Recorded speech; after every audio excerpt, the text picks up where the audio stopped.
The two of the sport's biggest what if I told you two of golf's biggest controversies could force the R&A and USGA to rewrite the rulebook? The debate is exploding, and the proposed rule might surprise you. Over the last few weeks, Rs have found themselves at the center of heated debate. Wyndham Clark and Bryson DeChambeau have each been involved in rules controversies during major championships in 2026, and both incidents have reignited a single question across the golf world: does the sport need a new rule? Golf has always operated on a foundation of self-reporting. Players call penalties on themselves more often than athletes in almost any other sport. That tradition has shaped golf's reputation for honesty. But professional golf today is played in front of massive galleries, high-definition television cameras, and an audience on social media that reacts within minutes. Every close ruling is now scrutinized frame by frame. Two separate incidents this summer, involving Clark and DeChambeau, have placed that scrutiny directly on the USGA and the R&A, the two bodies that govern the rules of golf. Wyndham Clark entered the final round of the 2026 U.S. Open at Shinnecock Hills Golf Club with a 6-shot lead over the field, including world number 1 Scottie Scheffler. He held on to win the tournament, claiming his second U.S. Open title after his first win in 2023. But the victory did not arrive without debate. During the final round, Clark was seen taking practice swings from multiple positions in the rough on the 9th hole, before chipping the ball out and onto the green. At one point, television cameras showed him stepping forward toward a specific spot near where his ball was resting. He did not complete that particular practice swing before pulling back. Some viewers on social media argued the position of his foot was close enough to the ball to raise questions about an improved lie. No penalty was issued. This was not the first time in the tournament that Clark had been at the center of a rules discussion. During the third round, his tee shot on the 17th hole landed in thick fescue rough, directly beside a television camera stand. Because the ball's position interfered with his swing, he was granted relief under the rule covering movable obstructions. After removing loose grass around the ball, he dropped it twice. On both attempts, the ball rolled back toward the camera stand, which under the rules allowed him to simply place the ball by hand in a spot of his choosing.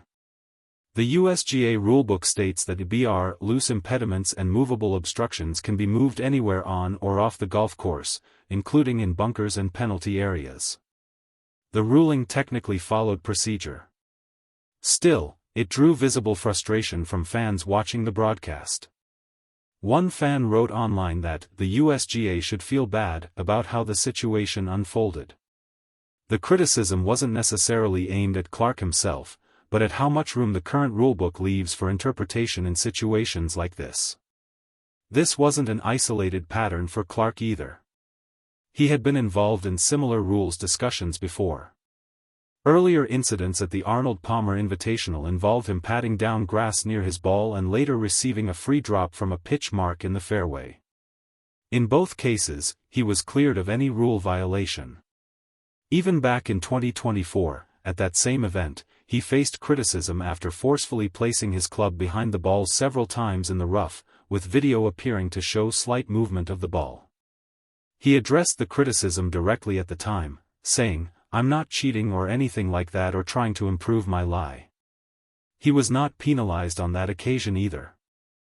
Now let's talk about Bryson DeChambeau. Unlike Clark, DeChambeau did not escape penalty in his most recent rules controversy. During the second round of the Open Championship at Royal Birkdale, DeChambeau's ball came to rest in heavy rough on the par 4 fifth hole.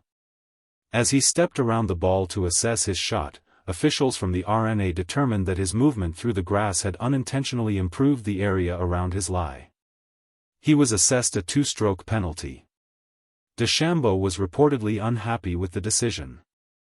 The television evidence, according to several observers, was not entirely conclusive, which made the ruling one of the more debated moments of the tournament.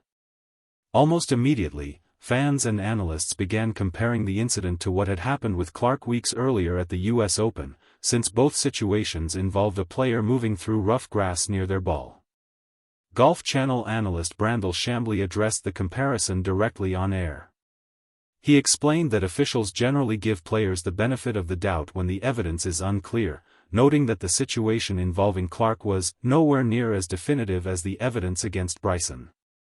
According to DeChambeau, the Clark incident generated conversation on social media but was never formally reviewed by the USGA, while the evidence against DeChambeau was, in his words, such a clear violation that a penalty was unavoidable.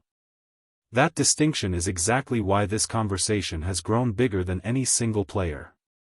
Fans have been asking whether the outcome would have been different if the players' identities were swapped. They've asked whether officials are applying the same standard in every situation, or whether interpretation varies from hole to hole and player to player. When the same type of question keeps repeating itself across multiple tournaments, people naturally start asking whether the rule itself needs to change, rather than just the officiating around it. So what is the proposed fix? The suggestion gaining the most traction is straightforward. Right now, players are allowed to take practice swings near their ball in the rough, and they're allowed to ground their club before addressing the shot.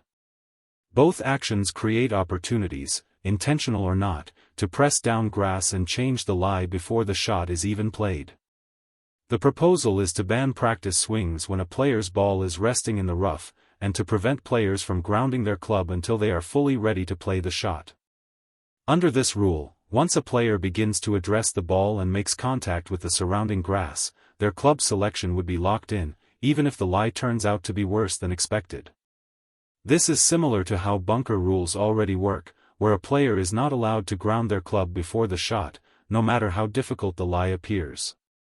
Supporters of this idea point out that it would have directly prevented the situation involving Clark on the 9th hole, since there would be no practice swings taken near the ball in the first place. For DeChambeau, practice swings weren't the specific issue in his case, but treating rough lies with the same discipline as a bunker shot, no grounding, no unnecessary steps, would likely have made players far more cautious about how they move around the ball before playing it. There are trade-offs, of course. Missing the fairway would become a much bigger disadvantage than it already is. Players would essentially be forced to rely on feel and instinct rather than testing the lie beforehand. Hitting from the rough would become closer to a lottery, which would likely push players to prioritize accuracy off the tee rather than simply swinging as hard as possible and dealing with the consequences later. Some argue that's exactly the outcome golf needs, especially with driving distance becoming a bigger issue at every level of the professional game.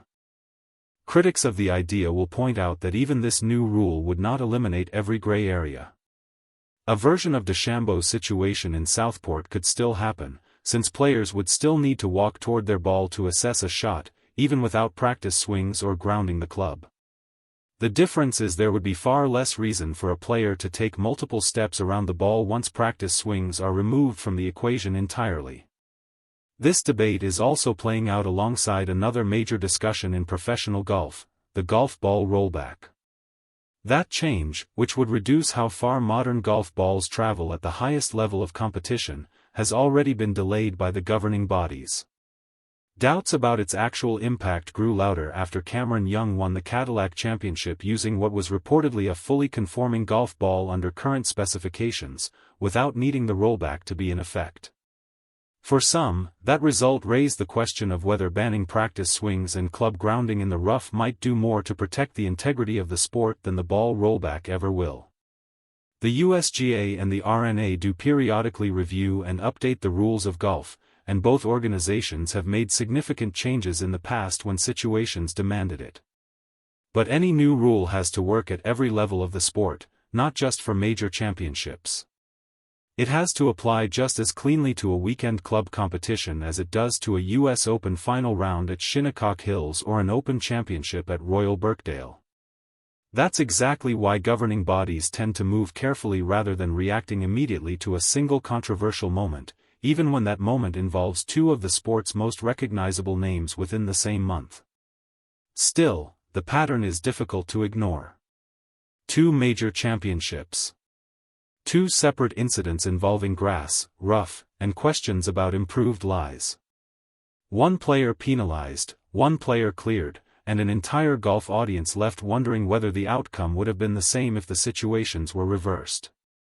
Whether or not the USGA and the R&A act on it, the events at Shinnecock Hills and Royal Birkdale have already reopened one of golf's oldest questions: how much room should the rulebook leave for interpretation, and how much should depend on exactly what the cameras happen to catch.